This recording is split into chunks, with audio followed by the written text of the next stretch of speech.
16 years into it than the first 5 years. The atmosphere is totally different. You're no big deal after 15 years.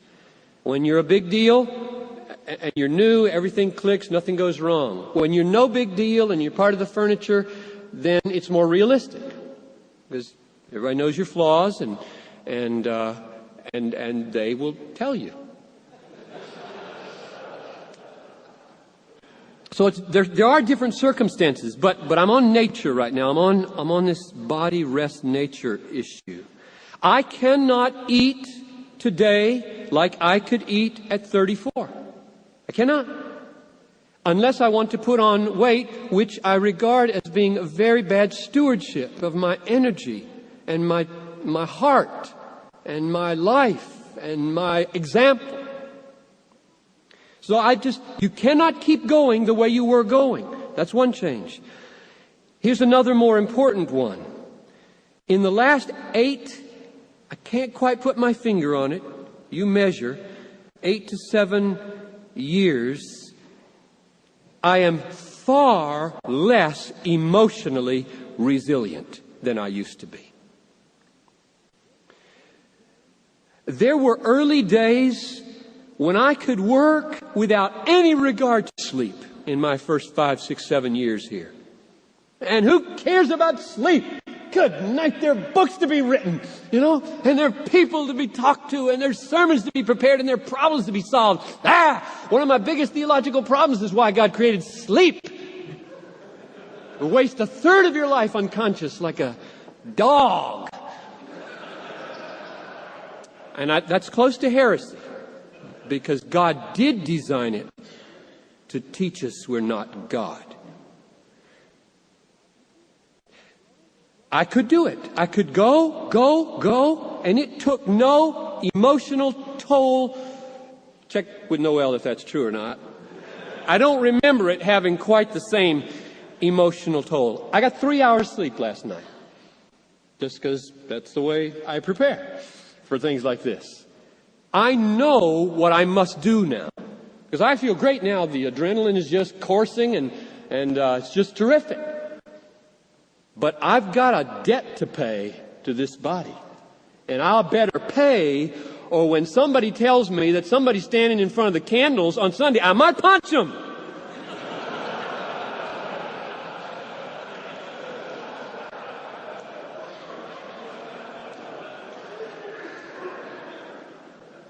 Worse than losing your control when you are tired is losing your future. My future disappears in proportion to how much sleep disappears. It is totally irrational, as far as I can tell, that loss of sleep would mean the future shuts down. That's just irrational. I deal with facts. Those are the facts, folks. That is a fact. And at 49, I reckon with facts. And that means go to bed if you want to survive the ministry. That's all it means. I could talk a big talk and say, stay up, burn candles at both ends, and I would be out of here.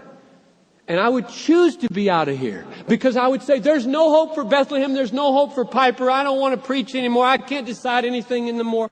Indecisiveness is another result of tiredness and depression. So I've got a debt to pay, and many of you have debts to pay. And I want you to pay them, brothers. Pay your debts to your body so that you have a future. It's irrational.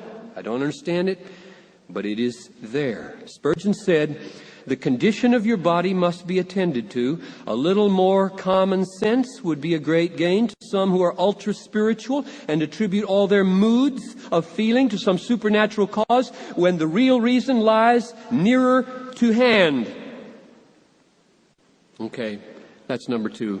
Nature, rest, pay attention to your aging, learn your body, and pay your debts. Number 3, Spurgeon consistently nourished his soul by communion with Christ through prayer and meditation. You know, it was a great mercy to me. How many of you here were here last year? You heard John Owen last year then.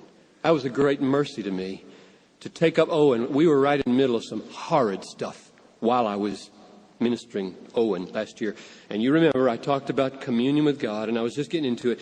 That book, all year long, has been precious to me. Because communion with God is probably more important than what I just talked about in the body and the rest.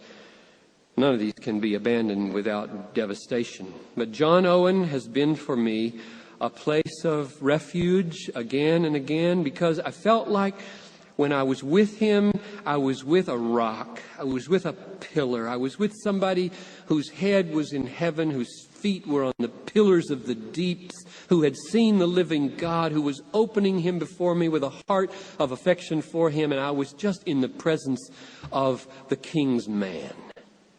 And when the atmosphere is not like that elsewhere, that's good. That's helpful. And Spurgeon said, never neglect your spiritual meals, or you will lack stamina and your spirits will sink. Live on the substantial doctrines of grace, and you will outlive and outwork those who delight in the pastry and syllabubs of modern thought. I think he made up that word, syllabubs of modern thought. I think one of the reasons Spurgeon is so rich in language, so full of doctrine, so strong in spirit, is that he read 6 books a week of Puritan theology. That is, he lived above himself, outside himself, and outside his century. He lived and coursed and fellowshiped and communed with God through what others saw of God. If you only read books published in this century, you, as C.S. Lewis taught us, starve yourself. He was immersed in great, great books. They gave him matter. They gave him language. They gave him perspective. They gave him God. Everybody needs. I cannot read. I read slower than almost everybody in this room. I have a disability, I've concluded, that does not allow me to read faster than I can form words in my throat. That's what I've concluded. I've taken speed reading courses. I've tried everything to be able to read fast. Spurgeon, he would read like this. I figured it out. That's the way you'd have to read if you're going to do 6 a week, given the time he had to read them in. And he remembered the page that the quote was on. Now, I'm content with being me. We'll talk about this in a minute. That sort of. Ask Noel again about that one. I can't do it. I've tried. I've given up. I'm not going to any more courses. But I know what I've got to do. I've got to set aside 15 minutes or half an hour and just plug away at one book of Owen for 6 months. And it's great. I will never be a Spurgeon. I'll never have that liberty of language. I'll never have that magnitude. He said one time, picture this now. I typically have 8 thoughts go through my mind at one time while I'm preaching. Well, no wonder he could choose 7 out of 8 and have great language. I mean, he's just up there preaching. And he said one time he prays for people by name while he's preaching to them. So he's got 8 thoughts going through his mind. He's praying for Mrs. Smith by name. He is spilling out perfect theology in perfect order with magnificent illustration and all kinds of ordered language. And there's probably 7 or 8 that he never uses, or 5 or 6 that he never uses. Don't try to imitate this guy. He is unbelievable in his. How did I get onto this? I'm on communion. I'm on communion with God. Above all else, feed the flame with intimate fellowship with Christ. No man was ever cold in heart who lived with Jesus on such terms as John and Mary did of old. I never met with a half-hearted preacher who was much in communion with the Lord Jesus. I'm going to pass over some great quotes about his prayer life, where one time I'll just summarize the long one. One time he was in exquisite pain. He just was crying out, just screaming.